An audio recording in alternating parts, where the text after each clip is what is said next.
Assalamualaikum warahmatullahi wabarakatuh. Selamat sore, bertemu kembali dengan mata kuliah rekayasa lingkungan dengan saya.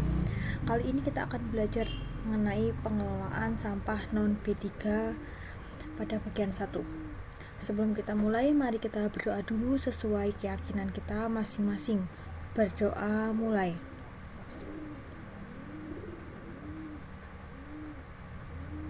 Berdoa selesai. Nah, sebelum kita masuk ke topik yang lain, maka kita perlu tahu bagaimana sih pengelolaan sampah secara general. Nah, pertama ada timbulan sampah. Kemudian dari timbulan sampah itu dihasilkan dari masing-masing aktivitas kita, entah di rumah, entah di sekolah, entah di dimanapun ya, yang menghasilkan, yang dapat menimbulkan sampah. Nah, dari timbulan sampah yang kita hasilkan, kemudian perlu adanya pewadahan, pemilahan, dan pemrosesan, kemudian perlu adanya pengumpulan, kemudian perlu adanya pemilahan pengiriman dalam rangka reduksi, dan recycle ataupun reuse ya. Kemudian jika hal tersebut misalkan pemilahan sudah tidak bisa di recycle, sudah tidak bisa recycle atau daur ulang, tidak bisa digunakan kembali, kemudian tidak bisa diproses lagi, maka dilakukan pengiriman ke TPA. Atau misalkan sudah ada terjadi pemilahan di sumber sampah, bisa langsung pengiriman kemudian menuju ke TPA. Nah, ini maksudnya diagram ini misalkan pengumpulan. Nah, dari sumber sampah, timbulan sampah, pewadahan, pemilahan di sumber sampah, pemrosesan, misalkan ada pemrosesan, kemudian dilakukan pengumpulan, kemudian kalau misalkan masih ada yang bisa digunakan kembali atau didaur ulang, maka dilakukan pemilahan kembali, kemudian dilakukan pengiriman, kemudian dibuang ke TPA. Atau misalkan di sini sudah dilakukan di pemilahan dan pemrosesan di sumber sampah, maka tinggal pengumpulan, kemudian pengiriman, kemudian langsung ke TPA. Atau misalkan tidak ada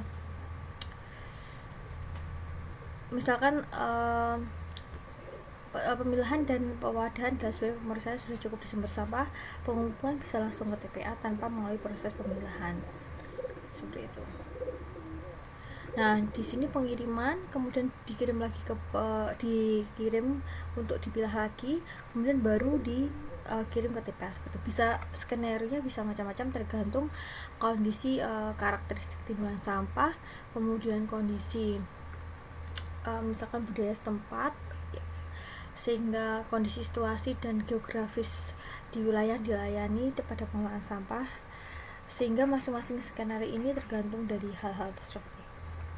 Bisa juga misalkan pewadahan, pemilahan, pemrosesan, kemudian pengumpulan langsung sisanya dibuang ke TPA, atau masih setelah dilakukan pemilahan, pemrosesan masih diperlukan pemilahan lagi, diperlukan pengiriman, kemudian pemilahan, kemudian baru dibuang ke TPA. Bisa juga seperti itu. Atau bisa juga pemilahan langsung dibuang ke TPA, atau bisa juga pengiriman dibuang ke TPA, seperti itu. Atau bisa juga misalkan dari sini proses pengumpulan langsung dibuang ke TPA karena sudah cukup dilakukan pewadahan, pemilahan, dan pemrosesan di sumber sampah. Nah, berikutnya, apa sih faktor-faktor yang mempengaruhi timbulan sampah? Pertama, faktor-faktor yang mempengaruhi timbulan sampah adalah aktivitas reduksi dan daur ulang, kemudian perilaku masyarakat dan kebijakan yang berlaku, kemudian faktor geografis dan fisik, seperti itu. Nah, apa sih misalkan nah, ini kita misalnya contohnya aktivitas reduksi dan daur ulang. Tentunya karakteristik timbulan sampah itu akan berbeda jika misalkan di suatu wilayah atau pemukiman yang sudah dilakukan daur ulang atau reduksi, pasti akan berbeda dengan suatu wilayah atau pemukiman yang tidak melakukan daur ulang atau reduksi. Misalkan sudah dilakukan pengomposan dan pemukiman yang satu tidak melakukan pengomposan, maka karakteristik sampahnya juga akan berbeda, juga dengan timbulan sampahnya, seperti itu. Maksudnya kuantitas timbulan sampah dan juga karakteristik timbul sampah pasti akan berbeda jika dilakukan daur ulang maupun jika dilakukan daur ulang dan tidak dilakukan daur ulang.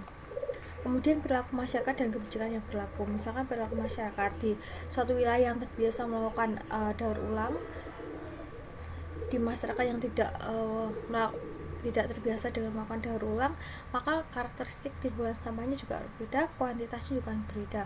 Misalkan kelas ekonomi masyarakat tersebut berbeda, maka pola konsumsi masyarakat juga berbeda, maka akan juga menghasilkan timbulan sampah yang berbeda mulai dari kuantitas dan juga karakteristik sampahnya. Kemudian faktor geografis dan fisik. Nah, di sini misalkan faktor geografis contohnya di Indonesia, di negara yang tropis atau dengan negara barat. Nah, pasti akan menghasilkan jenis karakteristik atau karakter sampah yang berbeda. Misalkan di Indonesia dengan geografis yang tropis banyak menghasilkan sampah organik, misalkan sisa makanan dan juga sayuran. Sedangkan di wilayah misalkan negara barat banyak yang menghasilkan karakteristik sampah adalah dominan misalkan plastik seperti itu. Jadi faktor geografis dan fisik juga akan mempengaruhi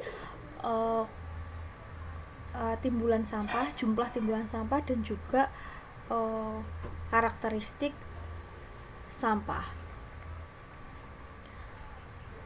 Kemudian metode perkiraan dan pengukuran timbulan sampah. Bagaimana sih metodenya?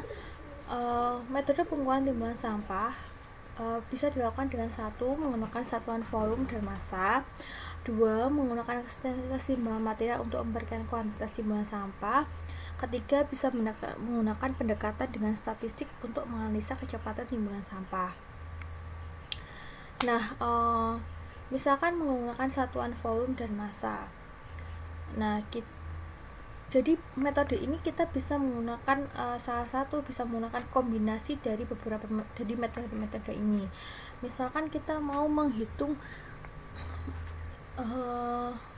timbulan dari sampah rumah tangga, maka kita bisa menggunakan satuan volume dan massa. Nah, kita ambil sampling di suatu rumah tangga tertentu, kita hitung berapa massanya, kita hitung berapa volumenya. Nah, teknik samplingnya bisa menggunakan pendekatan dengan statistik, yaitu berapa sih sampel yang akan kita ambil untuk melakukan pengukuran satuan volume dan massanya.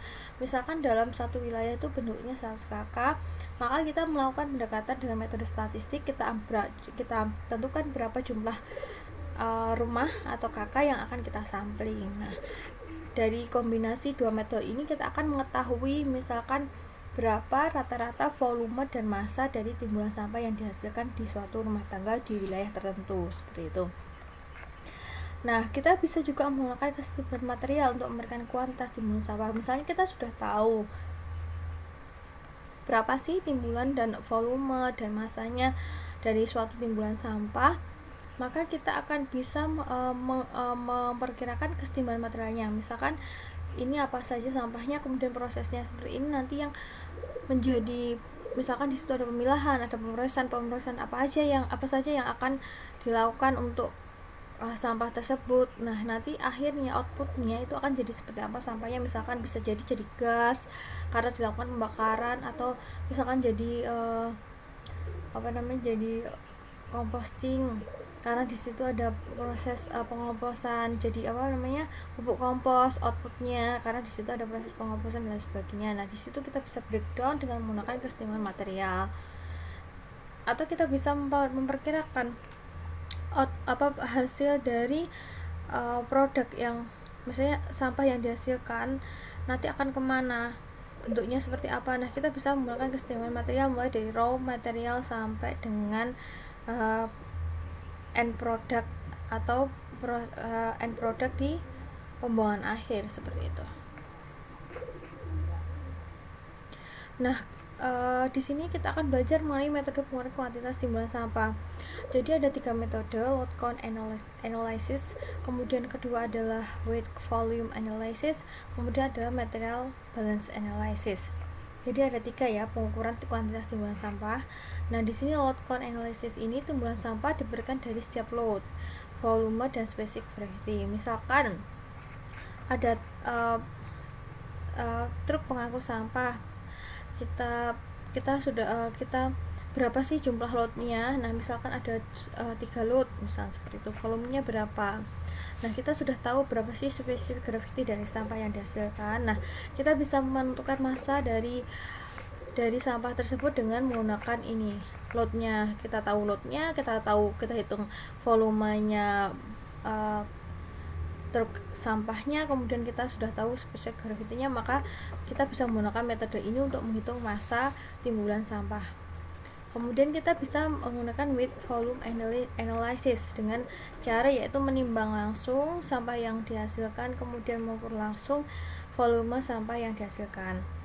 Nah, seperti hanya materi yang saya jelaskan tadi terkait material balance analysis, jadi kita bisa breakdown suatu misalnya timbulan sampah, kemudian pemrosesannya bagaimana. Nah nanti outputnya akan jadi seperti apa, kita bisa menggunakan material balance analysis. Nah dari 3 metode ini kita bisa menggunakan salah satunya, atau kita bisa menggunakan ketiga-tiganya, atau 2 dari 3 tersebut.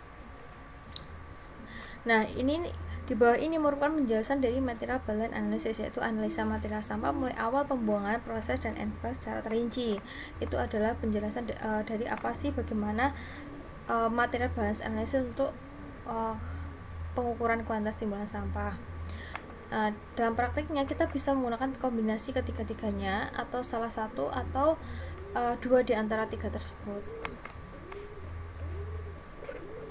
Kemudian hal yang perlu pelajari selain pengukuran sampah dan timbulan sampah dan lain sebagainya, kita juga perlu tahu terkait pewadahan sampah, karena itu tidak lepas dari pengelolaan sampah ya, pewadahan sampah. Nah teknik pewadahan sampah ini mengacu pada SNI 192454 tahun 2022. Nah bagaimana sih pewadahan sampah? Misalkan bagaimana sih? Pertama di sini di SNI ini menjelaskan pola pewadahan sampah. Pewadahan sampah sesuai dengan jenis sampah yang sudah terpilah. Misalkan di sini ada sampah organik.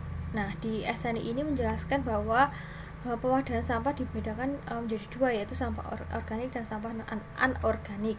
Sampah organik adalah sampah daun, sisa makanan, kulit buah dan sayuran yang mana itu bisa degradasi. Nah diberikan warna gelap, jadi wadahnya diberikan warna gelap. Sedangkan sampah anorganik seperti kaca, plastik, logam diberikan warna terang. Kemudian pewadahan sampah ini masih mengacu pada teknik SNI ini. Teknik pewadahan sampah mengacu pada SNI 192454 tahun 2022, mulai dari penempatannya. Nah penempatannya bagaimana untuk penempatan wadah sampah ini? Kita lihat apakah wadah individu atau komunal. Nah jika wadah individu, maka misalkan wadah individu mestinya di rumah-rumah kita. Nah itu harus ditempatkan di halaman muka. Sedangkan untuk wadah individu seperti restoran itu ditempatkan di halaman belakang yang dekat dengan sumber sampah.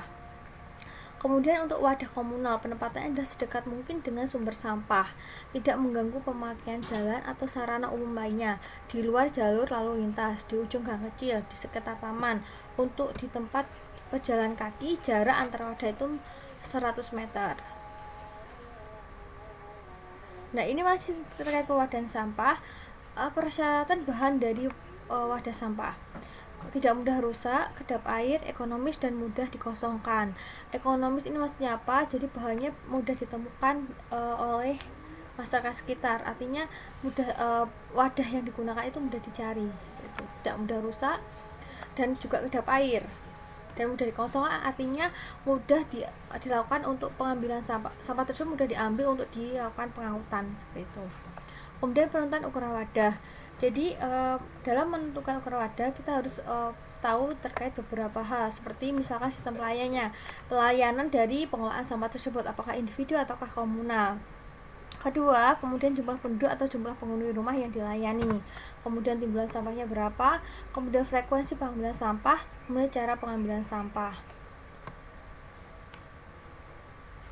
Nah, misalkan ini adalah pola pemadaman sampah, misalkan individual dan komunal, dan karakteristiknya bentuk, sifat, dan jenis dan pengadaan. Misalkan kalau individual ini kotak, silinder, kontainer, tong, semua tertutup dan ada juga yang berkantong plastik. Nah, kalau komunal ini kotak, silinder, kontainer atau dalam bentuk tong atau semuanya juga tertutup.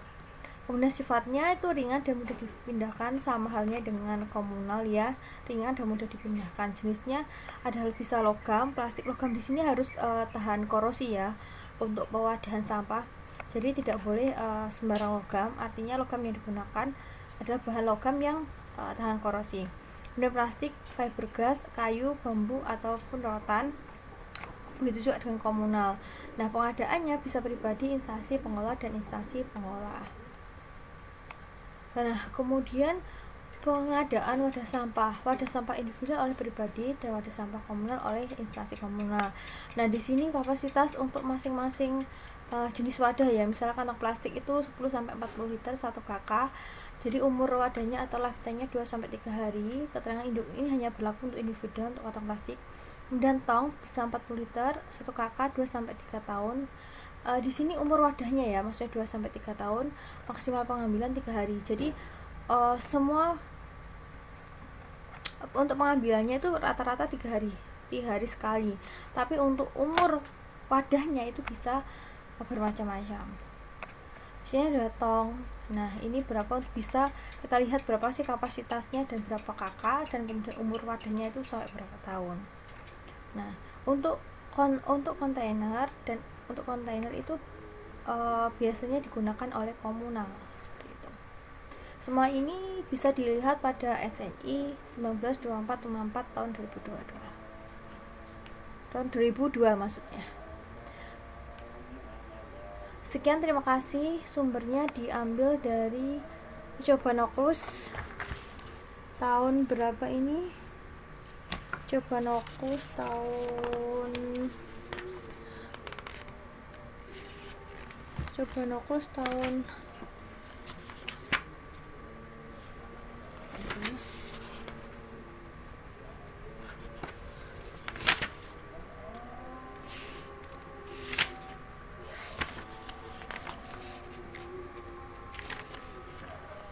93 ya. Sumber materi mata kuliah kita kali ini diambil dari Cobanoclus tahun 1993 dan SNI